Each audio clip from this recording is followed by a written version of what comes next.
कांग्रेस सांसद प्रियंका गांधी ने लोकसभा में 131वें संविधान संशोधन बिल के गिरने के बाद केंद्र सरकार पर हमला बोला।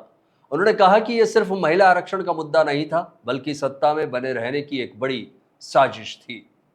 प्रियंका ने कहा कि सरकार परिसीमन और सीट बढ़ाने के नाम पर राजनीतिक लाभ लेने की कोशिश कर रही थी, लेकिन विपक्ष ने इसका विरोध करके लोकतंत्र की रक्षा की है।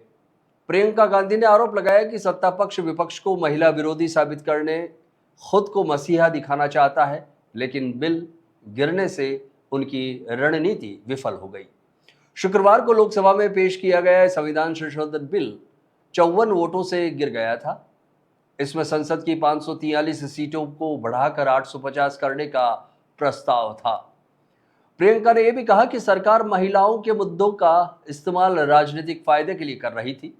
असली महिला मुद्दों पर काम करने की बजाय सिर्फ पीआर और मीडिया के जरिए छवि बनाने की कोशिश की जा रही है। कांग्रेस नेता राहुल गांधी ने भी कहा कि इस बिल के पीछे असली उद्देश्य परिसीमन था, जिससे कुछ राज्यों के प्रतिनिधित्व को प्रभावित किया जा सकता था।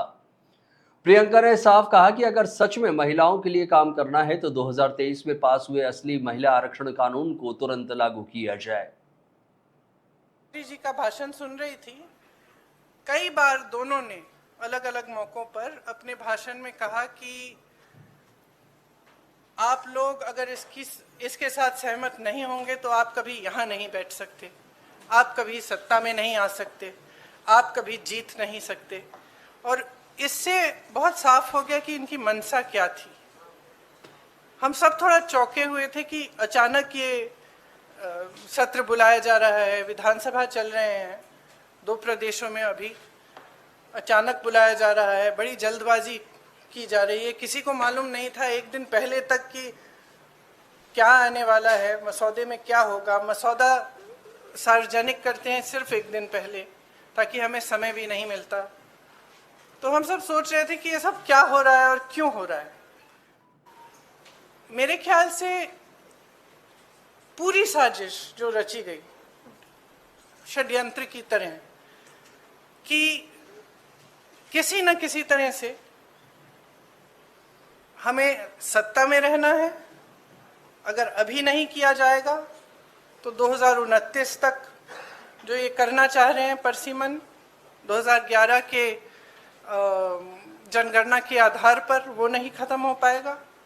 तो ये सब करने के लिए एक तरह से प्लान बनाने के लिए कि परमानेंटली हम सत्ता में कैसे रह सकते हैं और कैसे करें, महिलाओं का इस्तेमाल करके महिलाओं के नाम पर हम आरक्षण लें।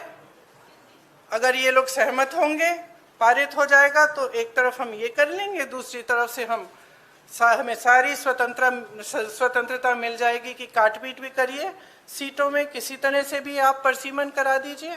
2011 के जनगणना के आधार पर होगा तो जाति जनगणना का भी कोई उनको रिकॉग्निशन नहीं लेना पड़ेगा। तो ये साफ है कि उन्होंने सोचा चलो पारित हो जाएगा तो जीत, पारित नहीं होगा तो हम हर नेता के सामने बाकी पार्टियों को महिला विरोधी कहकर महिलाओं के मसीहा बन जाएंगे।